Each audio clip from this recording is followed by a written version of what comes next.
Tapi tidak semua hakim itu berpendapat sama. Ini dari Firman Liong, bagaimana dengan hukum yang sudah ketuk palu tanpa didampingi advokat, apakah hukum itu cacat begitu Pak? Silahkan. Ya, sebenarnya perintah ketentuan KUHP itu di pasal 56 kalau saya tidak salah ya.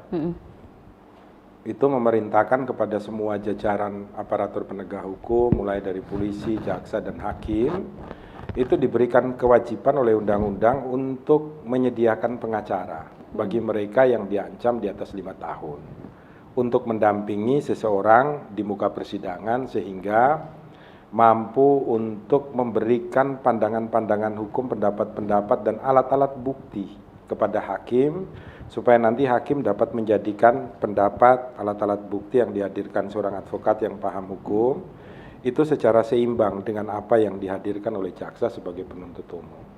Kewajiban itu penting karena ini menyangkut kebebasan seorang manusia. Harus ada keseimbangan di muka sidang. Maka secara hukum, cara membacanya adalah kalau tidak ada seorang advokat yang mendampingi seseorang yang diancam di atas 5 tahun, maka seharusnya putusan itu adalah tidak sah terhadap putusan yang dikeluarkan oleh seorang hakim. Ada beberapa hakim di beberapa daerah dan sudah menjadi putusan yang inkrah juga ketika seseorang itu tidak didampingi oleh seorang penasihat hukum ketika diperiksa di polisi, kemudian diajukan ke muka persidangan dan terbukti dia tidak didampingi pada saat praadjudikasi, itu kemudian di dalam eksepsinya itu dikabulkan hakim gitu loh. Tuntutannya dinyatakan batal demi hukum karena tidak memenuhi kewajiban pasal 56. Tapi tidak semua hakim itu berpendapat sama. Lebih banyak yang berpendapat bahwa itu adalah hak daripada seorang tersangka dan hak daripada seorang terdakwa di muka sidang.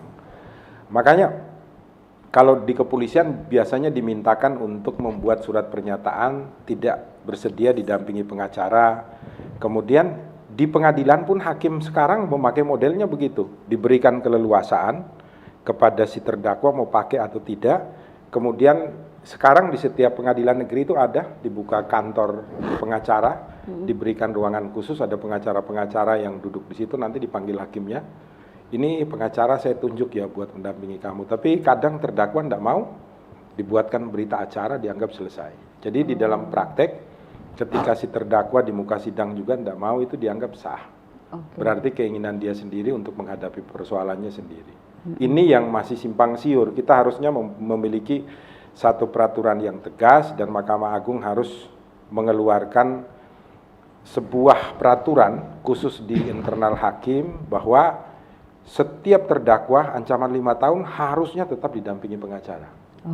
Oleh karena itu memberikan kewajiban juga kepada seluruh pengacara untuk mendampingi di muka sidang.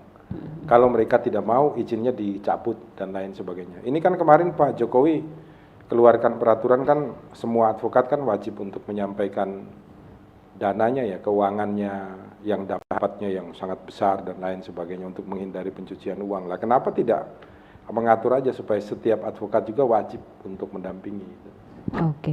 Nah tadi kalau untuk ancaman di atas 5 tahun, tapi kalau di bawah 5 tahun berarti tidak pakai pengacara? Kalau di bawah 5 tahun itu tidak ada ketentuan wajib. Jadi dia mau pakai mau tidak itu haknya dia. Sudah cukup khusus jelas. Di dalam bidang pidana ya, kalau perdata itu ya hak masing-masing.